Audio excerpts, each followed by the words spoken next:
Dear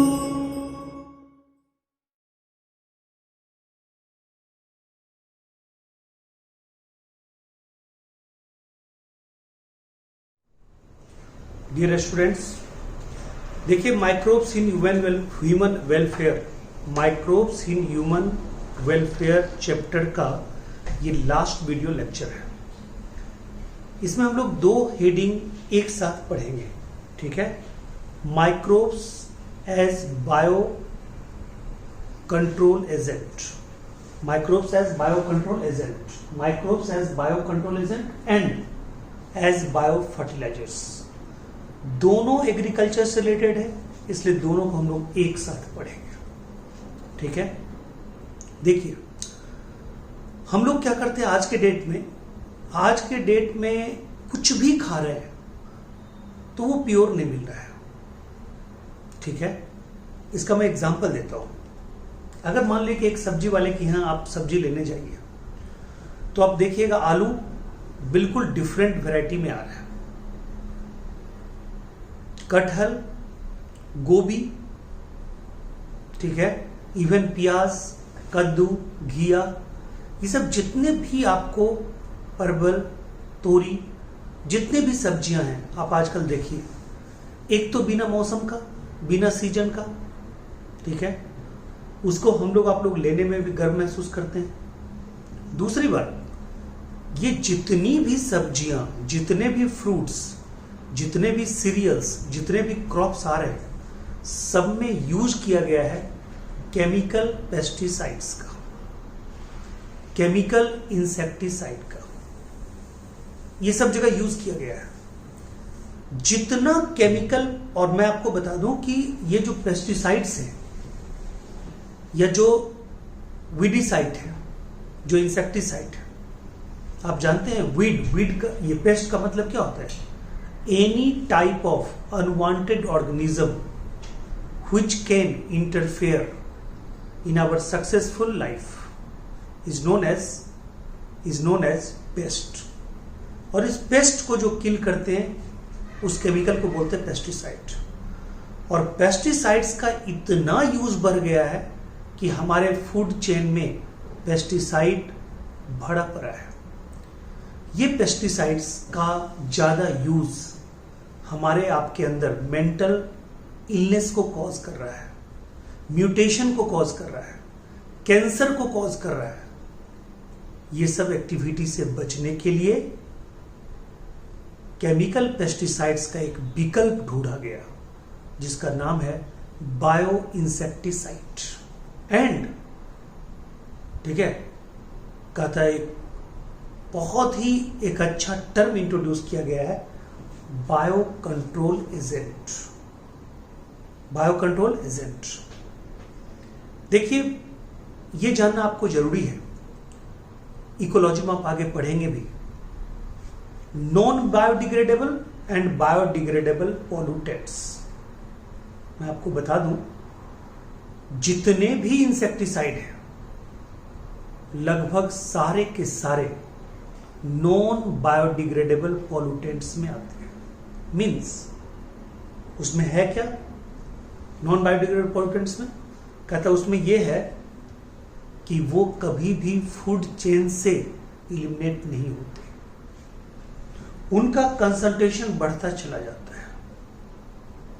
as for example, अगर हम insecticide DDT, मान लीजिए डीडीटी आपने ले लिया, जरा ध्यान से सुनिएगा, डीडीटी आपने ले लिया, डीडीटी का आपने छिड़काव किया, ठीक है, एक गड्ढे में इंसेक्ट को मारने के लिए, ओके। वो डीडीटी को, ठीक है, वहां के जू प्लैंकटन ने यूज किया, जू प्लैंकटन में डीडीटी का कंसंट्रेशन, फिर उसको कौन खाया? स्मॉल फिशेज, उसमें उसका कंसंट्रेशन बढ़ा, फिर उसको कौन खाया? लार्ज फिशेज, फिर उसमें मतलब उसमें गया फूड चेन के द्वारा, फिर किस में गया? ठीक है, वहां पे रहने वाले दूसरे, ठीक है, मतलब एनिमल में, ठीक है, कहता बर्ड्स में गया। तो बताइए ये फाइटोप्लैंक्टन, जू प्लैंक्टन से स्मॉल फिशेस, लार्ज फिशेस, ठीक है, फिर वहां पे बर्ड्स ऐसे करके उसका कंसंट्रेशन इंसेक्टिसाइड का क्या होता गया, बढ़ता चला गया। इसको आप क्या बोलते हैं, इसको बोलते हैं बायोमैग्निफिकेशन। ये कभी इलिमिनेट नहीं हो सकता है फूड चेन से। क्यों? ये नॉन बायोडिग्रेडेबल पॉल्यूटेंट्स है, इसकी कंसंट्रेशन बढ़ती चली जाएगी यूटिलाइज होने के बाद, ठीक है, इसकी कंसंट्रेशन बढ़ती चली जाएगी, ये कभी कम नहीं होगा, ठीक है। तो आप समझिए, यानी कि फूड चेन में हमेशा प्रेजेंट होता है कौन, ठीक है, फूड चेन में हमेशा प्रेजेंट होता है कौन, तो कहता है इंसेक्टिसाइड। तो ये हमारे आपके बॉडी के अंदर भी आता है। हम अगर फीसेस को खाते हैं, ठीक है, तो हमारे आपके बॉडी के अंदर भी ये इंसेक्टिसाइड पहुंचता है। हम उस फ्रूट्स को खाते हैं तो फ्रूट के द्वारा हमारे बॉडी में इंसेक्टिसाइड आता है, हमारे बॉडी में पेस्टिसाइड आता है, ठीक है। तो ये chemical pesticides A number of disease cause कर रहा है हमारे आपके बॉडी में, जिसके कारण अपंगता, विकलांगता, high vision, mental retardation, hypertension, सब ये डिजीज हो रहा है। इससे बचने के लिए हम लोग कुछ कर सकते हैं। कहता है एक तो होता है कि नेचुरली ये जो माइक्रोब्स है ना, माइक्रोब्स के बारे में कहा जाता है कि ये बायो कंट्रोल एजेंट का काम करता है। कैसे, अभी बताते हैं, लेकिन उसके पहले थोड़ा सा सुनिए। कहता है कि हम किसी इंसेक्ट को, खास करके जो पेस्ट के रूप में इस दुनिया में मौजूद है, यानी वैसा इंसेक्ट, देखिए इंसेक्ट हमेशा हार्मफुल नहीं होता। कहता है इंसेक्ट, बहुत सारे इंसेक्ट यूजफुल भी हैं और बहुत सारे इंसेक्ट हार्मफुल भी हैं। ये जो डिफरेंशियल जो मतलब सिलेक्शन होगा, ये जो डिफरेंशियल सिलेक्शन होता है, ये बड़ा हमारे लिए, आपके लिए पहचानना बड़ा मुश्किल है, कौन यूजफुल है कौन हार्मफुल है। इसके लिए एक संस्था है, उसको बोलते हैं IPM, इंटीग्रेटेड पेस्ट मैनेजमेंट। जो हार्मफुल पेस्ट है उसको किल करना और जो यूजफुल इंसेक्ट है, ठीक है, उसको कैप्ट करके रखना, सुरक्षित रखना, ठीक है, ये हमारे आपके इकोसिस्टम में जो फूड चेन है उसके लिए बहुत जरूरी है।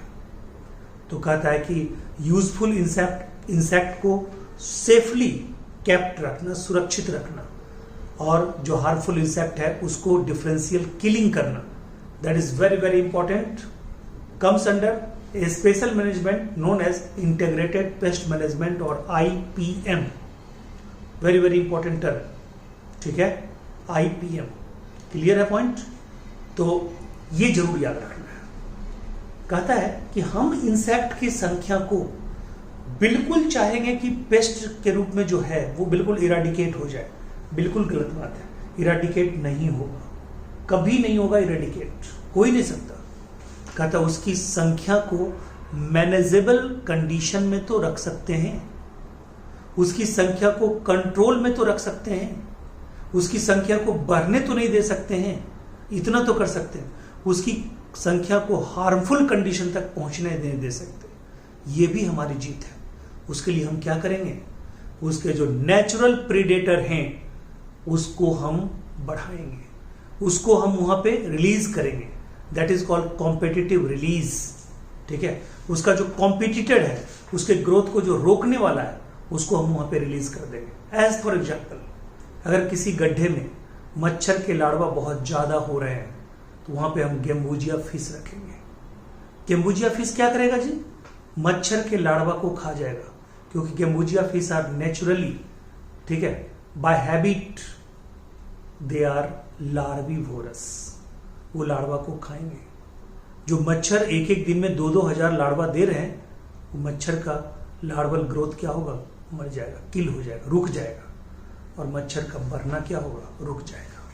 ये तो हम कर सकते हैं, यही तो है बायो कंट्रोल मेथड। बिना किसी केमिकल के यूज किए पेस्ट की संख्या को, हार्मफुल इंसेक्ट की संख्या को, वीड की संख्या को किसी भी तरह कंट्रोल करना, that is called bio control. और इसमें अगर हम माइक्रोब्स का यूज करते हैं तो और अच्छी बात है।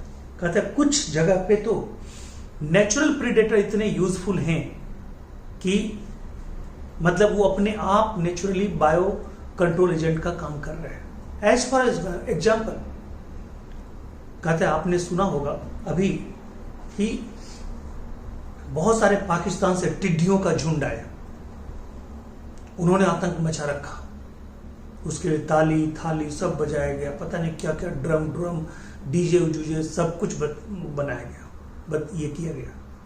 वो फसलों को नुकसान पहुंचाते हैं, वो एफिड्स हैं, वो टिड्डियां हैं, ठीक है। कहता है उनको मारने वाला भी है, वो बायो कंट्रोल एजेंट के रूप में काम करेगा।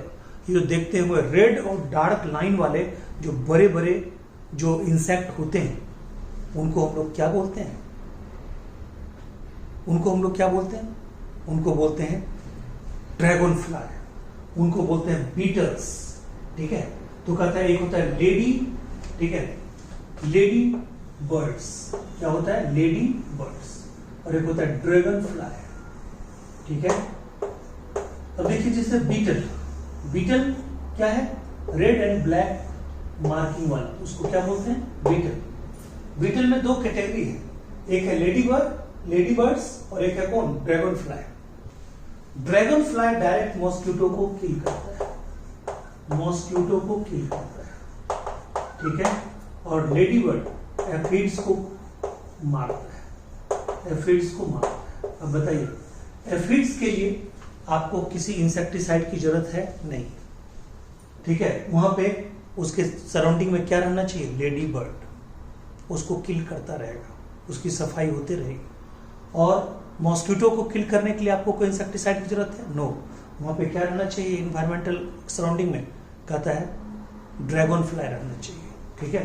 तो याद रखिएगा, एल के बाद ए आता है, एल के बाद ए आता है एफिड्स, ड्रैगन फ्लाई डीएम को याद रखिएगा, ठीक है, यानी कि डीएम साहब को याद रखिएगा, ठीक है।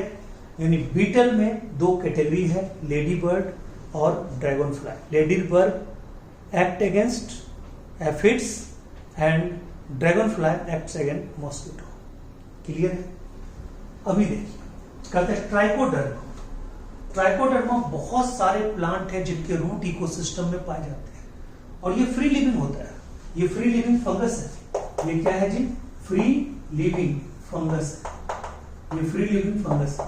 ये मत समझिए कि ये एसोसिएशन में होता है, नो, ये फ्री लिविंग फंगस है और ये रूट इकोसिस्टम में रहता है। ये, ठीक है, प्रोटेक्ट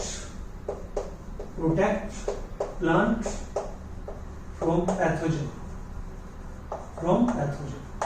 ये क्या करता है? बहुत सारे प्लांट पैथोजन को ये डायरेक्टली किल करता है, मतलब डिजीज कॉज करके, लेकिन प्लांट को कुछ नहीं बिगाड़ता है और ना प्लांट से कोई फायदा लेता है, ठीक है। कहता है एक कोकिनियल इंसेक्ट है, कोकिनियल इंसेक्ट जिसको बोलते हैं कैक्टोब्लास्टोसिस, ये किसके अगेंस्ट काम करता है? अपुन्सिया के अगेंस्ट, ठीक है। ये भी बायो कंट्रोल एजेंट है, यानी कि अपुन्सिया के, मतलब अपुन्सिया के पूरे ग्रोथ को बढ़ने नहीं देता, अपुन्सिया का पूरा ग्रोथ होने ही नहीं देता है, ठीक है। अपुन्सिया क्या है? एक बहुत बड़ा वीड है, उस वीड के खात्मे के लिए ये बायो कंट्रोल एजेंट है। कितना भगवान ने एक नेचुरल प्रीडेटर बनाया उसके लिए, ठीक है। उसका नाम क्या है? कोकिनियल इंसेक्ट, ठीक है, कैक्टोब्लास्टोसिस। क्लियर है? Very very important these three, 1 2 3। और एक हम पहले ही बताया कौन? गेम्बुजिया फिश, ठीक है। वो क्या करता है? गेम्बुजिया फिश वो लार्विवोरस है, ठीक है। क्या करता है? मतलब ये क्या बोलते हैं? इंगेस्ट लार्वा ऑफ मॉस्किटो, बोलिए। क्लियर है पॉइंट? ठीक है। तो ये है मतलब कुछ एनिमल का, लेकिन हेडिंग तो कुछ अलग है। हेडिंग है micro organism as bio control agent. Micro organism में एक माइक्रो ऑर्गेनिज्म बहुत फेमस है, आप उसका यूज बायोटेक्नोलॉजी एप्लीकेशन में भी पढ़ेंगे, वहां पे पूरा मैकेनिज्म आप जानेंगे, लेकिन यहां भी थोड़ा मोड़ा जानना जरूरी है। एक बैक्टीरिया है, उसका नाम है bacillus thuringiensis, bacillus thuringiensis, BT। इस बैक्टीरिया को जो पॉइजनस स्पोर है उसको यूज किया जाता है, ठीक है, जिस प्लांट को हमें बचाना है। जैसे बहुत सारे फ्रूट प्लांट है, ठीक है, ब्रेसिकासा है, ब्रेसिका मतलब ये क्या बोलते हैं? जीनस है, बहुत सारे फ्रूट स्पीसीज हैं, उनके ऊपर इसको स्प्रे किया जाता है इसके स्पोर्स का। होता क्या है, फिर उस पर जब लार्वा ग्रो करते हैं तो वो स्पोर्स, बीटी का वो स्पोर्स लार्वा के बॉडी में जब जाता है तो वो एक्टिव हो जाता है, और एक्टिव होने के बाद उनके जीआईटी में, यानी कि लार्वा का जो गैस्ट्रोइंटेस्टाइनल ट्रैक्ट है उसमें पोर क्रिएट करता है। इपिथेलियल सेल में पोर क्रिएट करेगा, और पोर क्रिएट करके उसमें क्या होगा, वाटर भर जाएगा, स्वेलिंग होगा, सारे के सारे उसके इपिथेलियल सेल क्या होंगे, डेड हो जाएंगे, पूरा जीआईटी खत्म हो जाएगा, लार्वा किल हो जाएगा और प्लांट सुरक्षित हो जाएगा। कहता है ये बीटी स्पोर्स, ये बीटी से निकला हुआ पॉइजनस सब्सटेंस किस किस इंसेक्ट से बचाता है प्लांट को, उसके लिए एक ट्रिक है। लता दीदी एफएम में, लता दीदी एफएम पे गाना गाते हुए बर्थडे केक काटा। लता दीदी एफएम पे गाना गाते हुए बर्थडे केक काटा। देखिए यहाँ पे लता, LATA से लेपिडेप्टेरन इंसेक्ट, ठीक है। टी से tobacco bud worm, tobacco bud worm, tobacco bud worm, ठीक है जी, टोबैको बर्ड वर्म। ए से आर्मी वर्म, देखिए ये ए से ये ए से, दोनों से आर्मी वर्म, दोनों से आर्मी वर्म। टी से टोबैको बर्ड वर्म, और एल से लेपिडेप्टेरन इंसेक्ट, लेपिडेप्टेरन इंसेक्ट, ठीक है जी। फिर कहता है लता दी से डायप्टेरन इंसेक्ट। एफएम, एफ से फ्लाइज, एम से मॉस्किटोज, ठीक है। और बीसी कहता है बीटल्स और सिलोप्टेरन, ठीक है। Birthday cake, BC birthday cake काटा, ठीक है जी। काटा मतलब इस सबको काट दिया। कौन काट दिया भाई अकेले, बीटी का पॉइजन, ठीक है। तो बी से बेटल्स, सी से सिलोप्टेरन्स, ठीक है।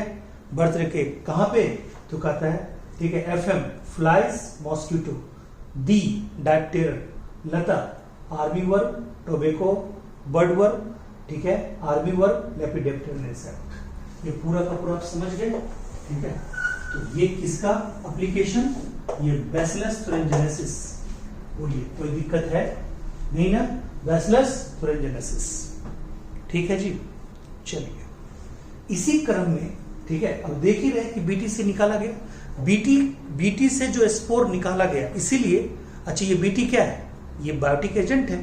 तो ये जो बायोटिक एजेंट है जो बीटी है, इससे क्या यूज में लाया गया, ठीक है, इसके स्पोर को यूज में लाया गया। इससे जो बायो इंसेक्टिसाइड तैयार किया उसका नाम ही रख दिया गया स्पोरीन, SPOREIN, first bio insecticide, first commercial bio insecticide, ठीक है, कम इन एग्जिस्टेंस नोन एज, ठीक है, स्पोरीन।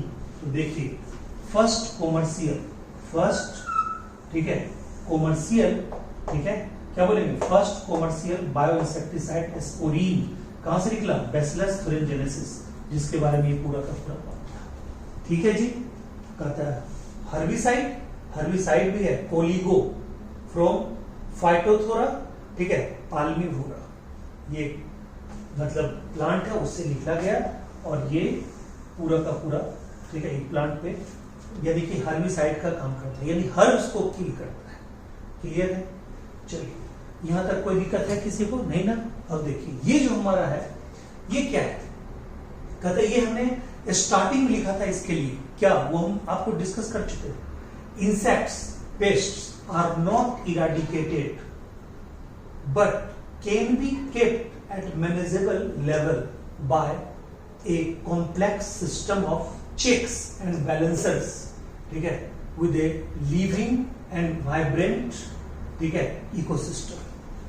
कहता है लिविंग और वाइब्रेंट इकोसिस्टम में रहते हुए बैलेंसर के द्वारा, प्रीडेटर के द्वारा, उसके चेक सिस्टम के द्वारा हम किसी इंसेक्ट को मैनेजेबल लेवल तक रख सकते हैं, ठीक है, हार्मलेस लेवल तक रख सकते हैं। वहां तक ही संख्या बढ़ने देंगे जहां तक वो हार्मफुल ना हो, ठीक है। पूरी तरह इरेडिकेट तो कर नहीं सकते, ये मैंने आपको पहले समझाया, ठीक है। और एक बहुत इंपॉर्टेंट एप्लीकेशन है, ठीक है, माइक्रोब्स का, ये जानिए, कोई भी वायरस आपके लिए प्यारा नहीं है। वायरस को, ठीक है, एक पॉइजनस फ्लूइड बोले थे बीजेरी नेक ने, आपको याद होगा, ठीक है। कहता है पाश्चर ने उसके बजाते सारे के सारे पॉइजन नेचर का पता लगाया था, लेकिन कहता है एक वायरस ऐसा है जो आपके लिए हार्मफुल है, क्योंकि वो, ये आपके लिए यूजफुल है क्योंकि वो आपके दुश्मनों के लिए हार्मफुल है। कभी कभी क्या होता है, ठीक है, दुश्मन का दुश्मन दोस्त होता है, उसी तरह से, ठीक है, आपका दुश्मन कौन है, इंसेक्ट, और उसका दुश्मन कौन है, वायरस, तो वो आपके लिए क्या हो गया, दोस्त हो गया। एकमात्र ऐसा वायरस ग्रुप जो आपके लिए फायदेमंद है, दैट इज कॉल्ड बैकुलो वायरस। देखिए फायदेमंद है, नाम है बकुलोल वायरस, ठीक है। तो बकुलोल वायरस इंसेक्ट के लिए होगा, आपके लिए बहुत यूजफुल है बैकुलो वायरस, ठीक है। Baculovirus is the pathogen to insect and other arthropod, ठीक है, used as biological control agent. Genus, उसका, उस जीनस का क्या नाम है, न्यूक्लियो पॉलीहेड्रोवायरस, याद रखिएगा, न्यूक्लियो पॉलीहेड्रोवायरस, इसको NPH भी बोलते हैं, न्यूक्लियो पॉलीहेड्रोवायरस, ठीक है, कोई दिक्कत, ठीक है। ये एडिनोवायरस ग्रुप का है। कहता है ये बैक्लोवायरस, ये क्या है, कहता है बड़ा मतलब स्पेसीज स्पेसिफिक होता है, इसको जिसको किल करना है ना सिर्फ उसी को करेगा, वहीं पे प्लांट पे, मान लीजिए प्लांट पे कोई इंसेक्ट है, उसी को ये किल करेगा, इवन दूसरे इंसेक्ट को भी किल नहीं करेगा, बर्ड्स को, मैमल्स को, फिशेज को, इस सबको तो भूल ही जाइए, प्लांट को भी नुकसान नहीं करेगा। ये कहता है स्पेसीज स्पेसिफिक है और नैरो स्पेक्ट्रम इंसेक्टिसाइड है। एक होता है ब्रॉड स्पेक्ट्रम, एक होता है नैरो स्पेक्ट्रम। एक इंसेक्टिसाइड ऐसा होता है जिसको आपने दिया, यूज में लाया, वहां पे जितने इंसेक्ट हैं सब किल हो जाएंगे, और एक इंसेक्टिसाइड ऐसा है जिसको आपने जिसके लिए दिया है सिर्फ वही किल होगा, सारे को किल नहीं करेगा, तो इसको हम लोग बोलते हैं नैरो स्पेक्ट्रम। और उसको क्या बोलते हैं, ठीक है, उसको बोलते हैं ब्रॉड स्पेक्ट्रम, जो सबको किल कर दे, जो डिफरेंशियल किलिंग ना करे, उसको बोलते हैं, ठीक है, ब्रॉड स्पेक्ट्रम इंसेक्टिसाइड। उसी तरह होता है ब्रॉड स्पेक्ट्रम एंटीबायोटिक और नैरो स्पेक्ट्रम एंटीबायोटिक या नैरो स्पेक्ट्रम इंसेक्टिसाइड, मतलब क्या, जो डिफरेंशियल किलिंग करे, जिसकी जरूरत है उसी को मारे, बाकी सबको रहने दे। तो narrow spectrum is always better than broad spectrum. Broad spectrum में यूजफुल इंसेक्ट भी मरेंगे, ब्रॉड स्पेक्ट्रम एंटीबायोटिक में यूजफुल माइक्रोब्स भी मरेंगे, वो हमेशा गलत होता है, जिसको मारना है उसी को मारिए। क्लियर है? अगर कोई दंगा किया तो सिर्फ दंगाई को मारिए ना, पूरे कौम को, चाहे हिंदू हो मुस्लिम हो, सीधे निशाना बनाया जाता है, गलत बात है। पुलिस के द्वारा सिर्फ उसको पकड़ा जाए जो दंगाई है। हम लोग क्या करते हैं, दुश्मनी से एक दूसरे निर्दोष आदमी का भी घर जला रहे हैं, ये कर रहे हैं, वो कर रहे हैं, बहुत ही बैड है। जो दंगाई है वो हमारे कौम में है तो हम पकड़ के देंगे, दूसरे कौम में है तो वो पकड़ के देंगे, ये चीज होना चाहिए। ये नहीं होना चाहिए कि बस किसी कौम को पूरा का पूरा जिम्मेवार आप मान लीजिए, ठीक है, ये होता है। चलिए अब देखिए, तो वही है excellent candidate for species specific narrow spectrum insecticide applications, ठीक है। No negative impact on plant, mammals, birds, fish और even on non target insect, ठीक है जी। तो कहता है ऐसे भी नॉन टारगेटेड इंसेक्ट, यानी जो इंसेक्ट यूज में नहीं है, ठीक, जो इंसेक्ट मतलब आपके लिए खतरनाक नहीं है, उसको बचा के रखना मैंने पहले बताया। और डिफरेंशियल किलिंग करना किसका, हार्मफुल इंसेक्ट का, उसको कौन मैनेज कर रहा है, इंटीग्रेटेड पेस्ट मैनेजमेंट। ओके, यहां तक आपको कोई दिक्कत तो नहीं है, यहां तक मैंने आपको बताया। अब देखिए, ठीक है, इसका अगला पार्ट,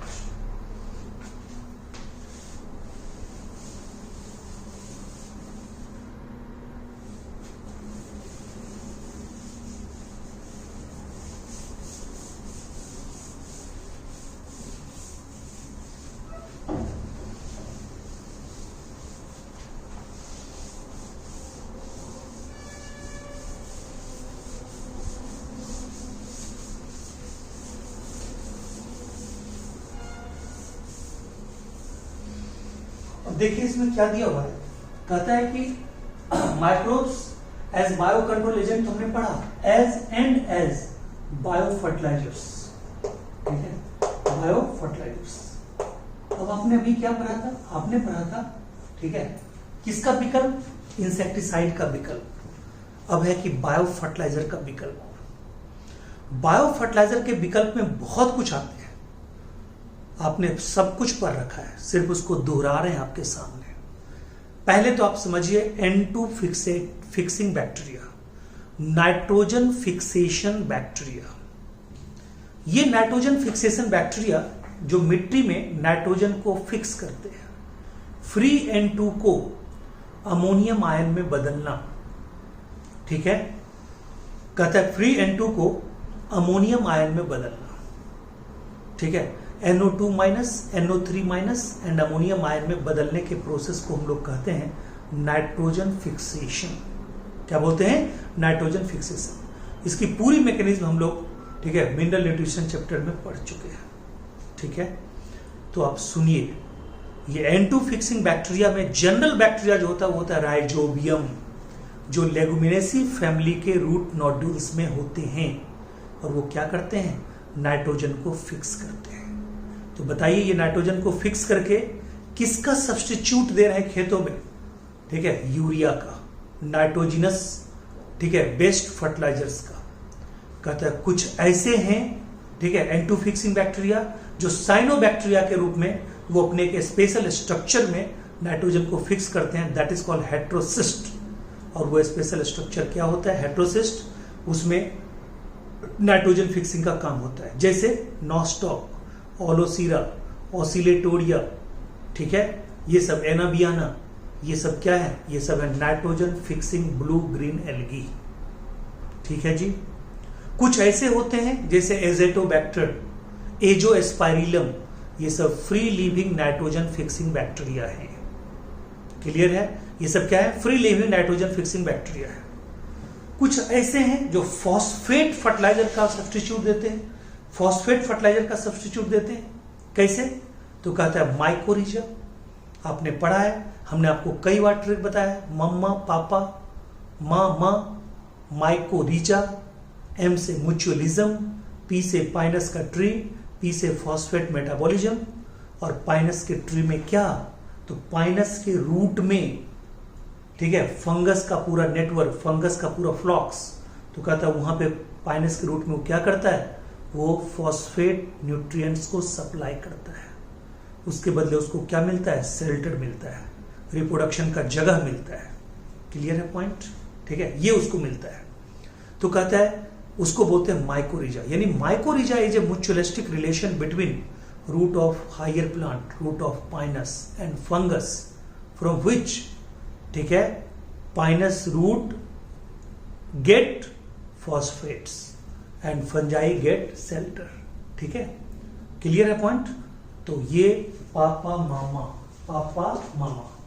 CCC का मतलब क्या होता है, CCC का मतलब होता है, ये जो ट्रिक है, CC का मतलब होता है C for coralloid root, coralloid root of cycas, cycas with cyanobacteria, with cyanobacteria, cyanobacteria.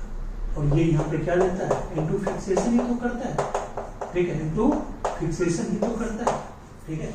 तो साइनोबैक्टीरिया के रूट के साथ कौन होता है, साइनोबैक्टीरिया के रूट के साथ कौन होता है, ये सॉरी कोरेलॉइड, साइकस के रूट के साथ, साइकस के रूट जिसको हम लोग कोरेलॉइड रूट बोलते हैं, उसके साथ कौन होता है, साइनोबैक्टीरिया। वो नाइट्रोजन को फिक्स करता है। देखिए यहाँ पे C for cyanobacteria, C for cycas, C for coralloid root, ठीक है जी, ठीक है। तो कहता है ये सब बैक्टीरिया के साथ, इस बैक्टीरिया का यूज करके अगर आप फार्मिंग करते हैं तो उसको बोलते हैं ऑर्गेनिक फार्मिंग। बहुत सारे ब्लू ग्रीन एल्गी का यूज करके, ठीक है, ऊसर सॉइल, सेलाइन सॉइल को फर्टाइल सॉइल में बदला जाता है, ठीक है। ऊसर सॉइल या सेलाइन सॉइल को फर्टाइल सॉइल में बदला जाता है। इसके पूरे कंसेप्ट को देने वाले साइंटिस्ट जो हैं वो अपने इंडिया के हैं, BHU के हैं, बनारस हिंदू यूनिवर्सिटी के। उनका नाम है professor RN Singh. Professor RN Singh of BHU gave the concept to convert usher soil or saline soil into fertile soil by growing blue green algae. Clear है पॉइंट, याद रखिएगा ये, ठीक है। फिर ये जो इस वाले में बताई थी, कहते हैं ये माइकोरिजा होता है ना, ये माइकोरिजा दो तरह का होता है, माइकोरिजा दो तरह का होता है, ठीक है। एक होता है आपका इक्टोमाइकोरिजा, इक्टोमाइकोरिजा, और एक होता है इंडोमाइकोरिजा, इंडोमाइकोरिजा, ठीक है जी। माइकोरिजा में क्या है, root of higher plant, root of higher plant plus, ठीक है, फंगस। फंगस कौन सा कहता है, बेसिडियोमाइसिटीज का, बेसिडियोमाइसिटीज का, बेसिडियोमाइसिटीज का, ठीक है जी। और कहता है इंडोमाइकोरिजा में root of higher plant, root of higher plant plus, क्या बोलिए, root of higher plant plus, ठीक है। मेंबर ऑफ फंजाई में किसका मेंबर कहता है, जाइगोमाइसिटीज का, जाइगोमाइसिटीज का, ठीक है। कहता है इसके जाइगोमाइसिटीज का, इसी का एक स्पीसीज होता है ग्लोमस। कौन होता है, ग्लोमस। ये याद रखिएगा, एक क्वेश्चन में आएगा। इसको बोलते हैं वेम, ठीक है, वेसिकुलर, वेसिकुलर, ठीक है, एर्बस्कुलर, एर्बस्कुलर माइकोरिजा, माइकोरिजा। आपको क्वेश्चन पूछेगा कि वेम इक्टोमाइकोरिजा है या इंडोमाइकोरिजा है, आप क्या बोलेंगे, इंडोमाइकोरिजा है। वेम क्या है, इंडोमाइकोरिजा, ठीक है। ये देखिए वेम आपका क्या है, इंडोमाइकोरिजा, क्लियर है। तो वेम इज ए टाइप ऑफ इंडोमाइकोरिजा, यानी कि इक्टोमाइकोरिजा में क्या होगा, बेसिडियोमाइसिटीज ग्रुप का मेंबर होगा, इसमें क्या होगा, जाइगोमाइसिटीज ग्रुप का मेंबर होगा। इसका एग्जांपल क्या है, ग्लोमस, ठीक है। इस तरह से, ठीक है, ये पूरा का पूरा साइनोबैक्टीरिया बता दिए, ये फ्री लिविंग है बता दिए, ठीक है। राइजोबियम जनरल बैक्टीरिया के रूप में यूज होता है। ये सारा कुछ हमारा क्या है, बायो फर्टिलाइजर का विकल्प है। तो बायो फर्टिलाइजर और बायो इंसेक्टिसाइड का यूज करके हम बहुत बड़ा जो इकोनॉमी वेस्ट हो रहा है उस पर तो कंट्रोल कर ही सकते हैं, उसको बचत कर ही सकते हैं। साथ ही साथ हम लोग फूड चेन में जो केमिकल का जो एंट्री है वो बंद कर सकते हैं, बहुत सारे डिजीज से बच सकते हैं, मेंटल हार्मनेस से बच, हार्मफुल इफेक्ट से बच सकते हैं, सब कुछ। ये हमारा सबसे अच्छा विकल्प है। इसके बारे में और हम पढ़ेंगे बायोटेक्नोलॉजी एप्लीकेशन में। इस तरह से आपका ये चैप्टर फिनिश हुआ, माइक्रोब्स इन ह्यूमन वेलफेयर। अगले चैप्टर कल हम लोग शुरू करेंगे, बायोटेक्नोलॉजी प्रोसेसेस, ठीक है, and mechanism. Okay, thank you so much, take care, मिलते हैं अगले वीडियो में।